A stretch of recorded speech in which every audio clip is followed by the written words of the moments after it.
নমস্কার বন্ধুরা, simple kitchen with village ফুডে আপনাদের সবাইকে স্বাগতম। বন্ধুরা, আমি তালের দুইটি ইউনিক রেসিপি আপনাদের সাথে শেয়ার করব। একটা হলো তালের সপ্তপদী পিঠা। এই পিঠাটা খেতে খুবই ভালো লাগে। বন্ধুরা, আপনারা বাড়িতে অনেকেই দুধ পুলি পিঠা খেয়েছেন, কিন্তু আজ আমি আপনাদের তালের দুধ পুলি পিঠা বানিয়ে দেখাবো। এই পিঠাটা খেতে যে এত ভালো লাগে, আপনারা বাড়িতে বানিয়ে না খেলে বুঝতেই পারবেন না। বন্ধুরা, আমি তালের দুইটি রেসিপি করার জন্য তাল আর নারকেল নিয়েছি। এবারে চলুন রান্নাঘরে যাই, রান্না শুরু করি। বন্ধুরা, আমরা রান্নাঘরে চলে এসেছি পিঠা তৈরি করার জন্য। এখন পিঠা তৈরি শুরু করব। আমি এই তালটা ভেঙে নিই, আর তুমি তাহলে নারকেল কুড়াও। ঠিক আছে।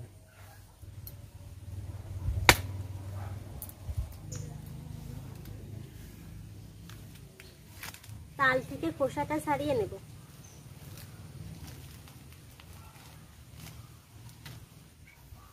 পাকা তাল কিন্তু সব দিন মিষ্টি হয়। আপনারা বাজার থেকে তাল কিনলে সবসময় পাকা কালো তাল দেখে কিনবেন। কালো তাল খুবই মিষ্টি হয়। তাল খাবা নাকি? ছোট থাকতে মা কিন্তু এরকম লিচি কেটে দিত। খাবা? কেমন মিষ্টি, খুব সুন্দর।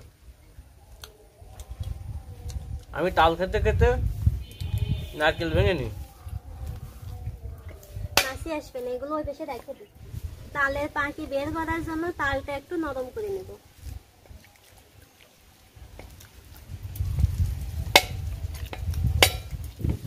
তালটা খুব ভালো করে নরম করে নেব, তখন তাহলে তালের পাখি খুব ভালো করে বের হবে।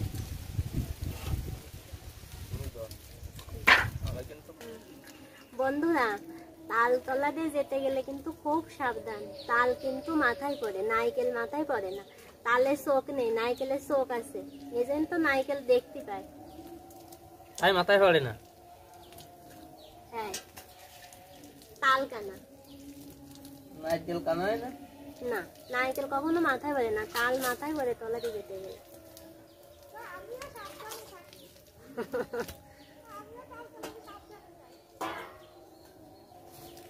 তাল আমার নরম করা হয়ে গেছে, এবারে তাল ছেঁকে নেব। আমি এখন নারকেল কুড়িয়ে নেব। নারকেলটা দেখো কি সাদা, আর ভিতরে অনেক পুরো।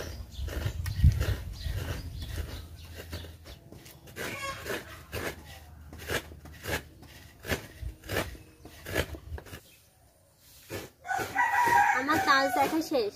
আমি এগুলো ফেলে দিয়েছি, তা নাহলে মাছি চলে আসবে।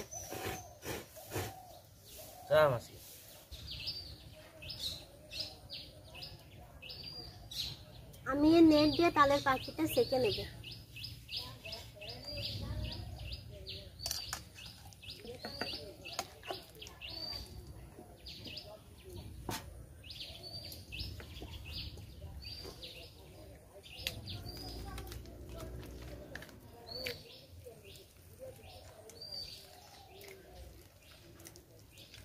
খাদ্য খাবার সবসময় পরিষ্কার পরিচ্ছন্নভাবে খেতে হবে, এবং সেটাই উচিত।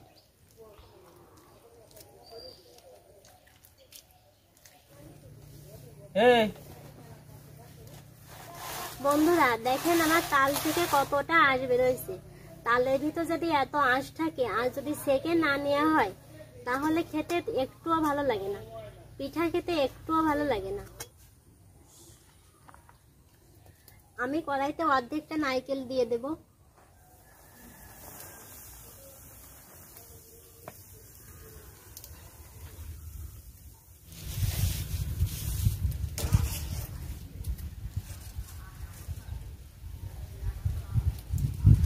ময়দা নিলাম, এবার কি নেবো এর ভিতরে? ওর ভিতর লবণ দাও পরিমাণ মতো। পরিমাণ মতো তুমি দেখো। আচ্ছা, থাকবে এটুকু? এক টিপ? হ্যাঁ। এক চিমটি?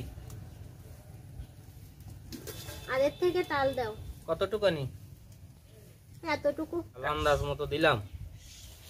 এই যে দেখো, আর দেবো? আর অল্প একটু দাও। অল্প একটু নারকেল দিয়ে দিলাম। দাও। ওই নারকেল তো পিঠায় যত দেওয়া হয় ততই স্বাদ বেশি হয়। স্বাদ মতো চিনি।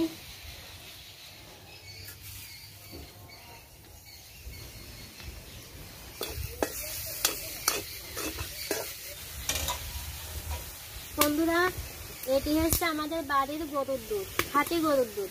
এর দুধটুকু দিয়ে দেব, স্বাদ মতো লবণ।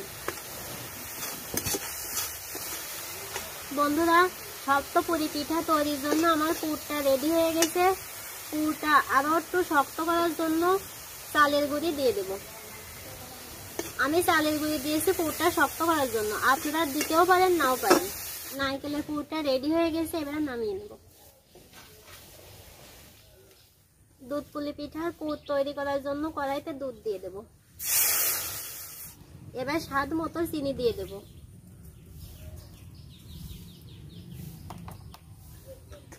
দেখে পিঁপড়া চলে না যায়, না যাবে না, দেখে পিঁপড়া আর মাছি, কারণ মাছি আসতেছে তালের জন্য আর চিনির স্বাদ জন্য। মতো লবণ। পিঁপড়া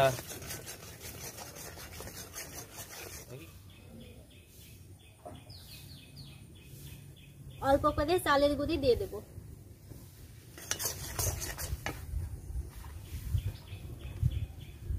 নারকেল,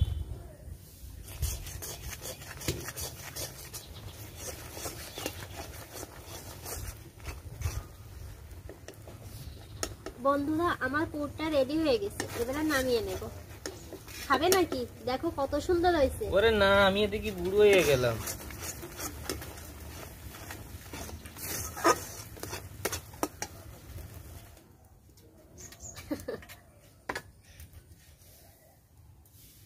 আমার দুধ পুলি পিঠার জন্য পুরটা রেডি হয়ে গেছে, এবারে নামিয়ে নেব।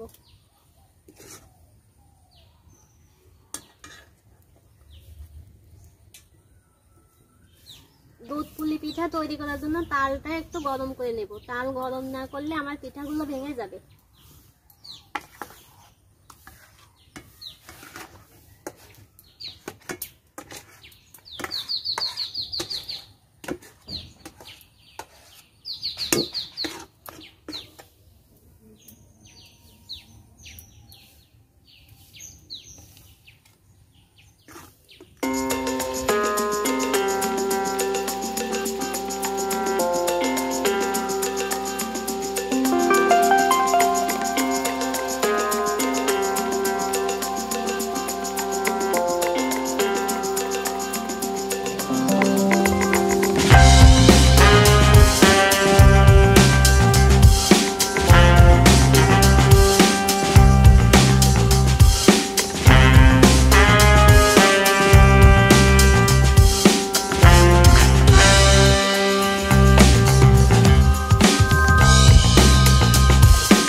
দেখুন বন্ধুরা, আপনাদের দাদা কি সুন্দর করে পিঠাগুলো তৈরি করেছে।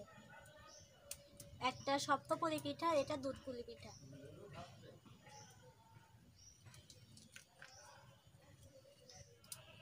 বন্ধুরা, আমি সপ্তপুরি পিঠা তৈরি করার জন্য কড়াইতে তেল দিয়ে দেব। আমার তেল গরম হয়ে গেছে, পিঠাগুলো ভেজে নেব।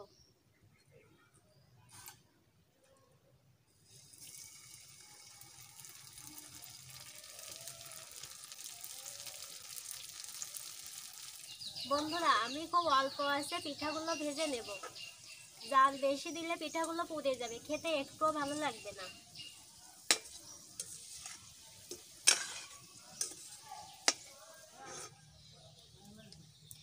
এই পিঠাগুলো খেলে মন ভরে যাবে বন্ধু, সত্যি বলছি।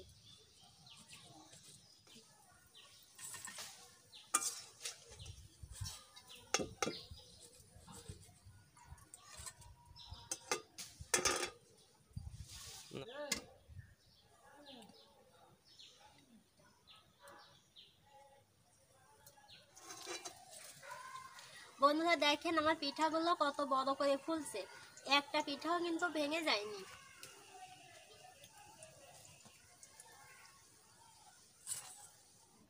বন্ধুরা, আমি আজকে সপ্তপদী পিঠাগুলো যেভাবে বানালাম, আপনারাও বাড়িতে এভাবে বানাবেন, খেতে খুব মজা পাবেন। পিঠাগুলো খেতে খুব ভালো লাগবে। আমি দুধ পুলি পিঠাগুলো ভেজে নেব।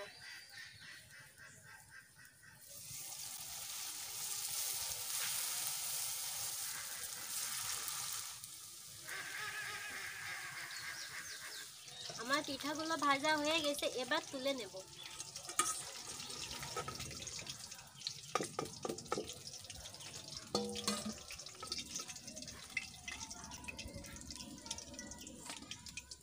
দেখুন বন্ধুরা, আমি দুধ পুলি পিঠাগুলো কি সুন্দর লাল করে ভেজে নিয়েছি।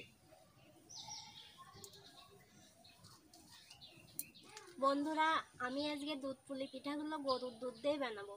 আপনারা চাইলে প্যাকেট দুধ দিয়ে বানাতে পারেন। গরুর দুধের দুধ পুলি পিঠা খেতে সব থেকে বেশি মজা লাগে।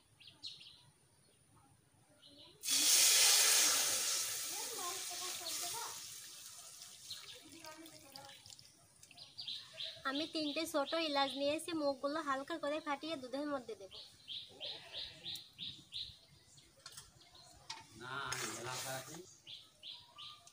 আপনারা যে যেরকম মিষ্টি খাবেন সেরকম চিনি দিয়ে দেবেন। চিনি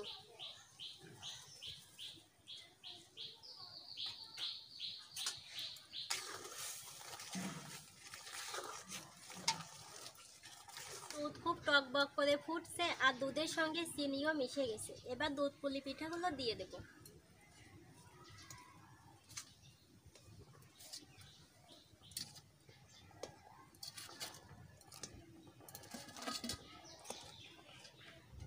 স্বাদ মতো লবণ দিয়ে দেব।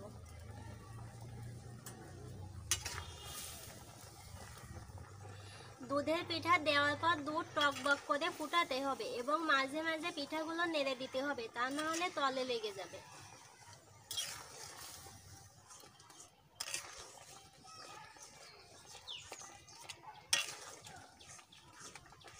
ও, পিঠাগুলো খেতে তো মনে হচ্ছে সেই হবে, দারুণ হবে।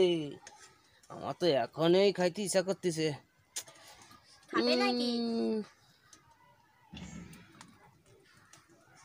না, ভালো করে রান্না করো যাতে কড়াই সব খেয়ে এলাতে পারি।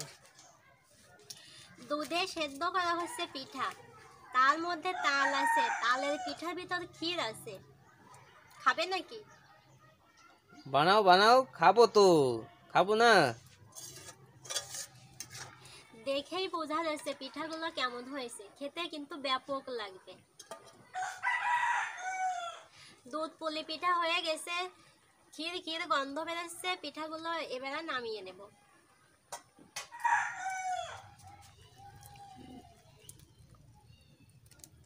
বন্ধুরা দেখেন, আমার 2 রকম পিঠা তৈরি হয়ে গেছে। সপ্তপুলি পিঠা, দুধ পুলি পিঠা। দুধ পুলি পিঠাগুলো দেখেন কি সুন্দর হয়েছে। আর দেখেন সপ্তপুলি পিঠা, সপ্তপুলি পিঠাগুলো কি সুন্দর হয়েছে।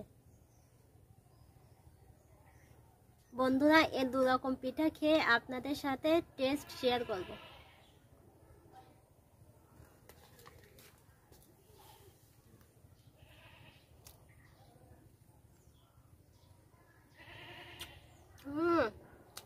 সপ্তপদী পিঠা যে কি সুন্দর হয়েছে, গালে দিলে মুচমুচ করতেছে।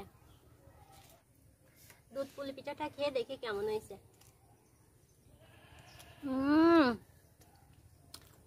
মুখে দিলেই মিলিয়ে যাচ্ছে, কি যে টেস্ট। বন্ধুরা, আমি যে নিয়মে পিঠাগুলো তৈরি করেছি আপনারাও বাড়ি এভাবে চেষ্টা করবেন, দেখবেন পিঠাগুলো খেতে কত সুন্দর হয়। আমার ভিডিওটি যদি আপনাদের ভালো লাগে তাহলে লাইক, কমেন্ট ও শেয়ার করবেন। আজ এ পর্যন্তই। সবাই সুস্থ থাকবেন, ভালো থাকবেন। ধন্যবাদ।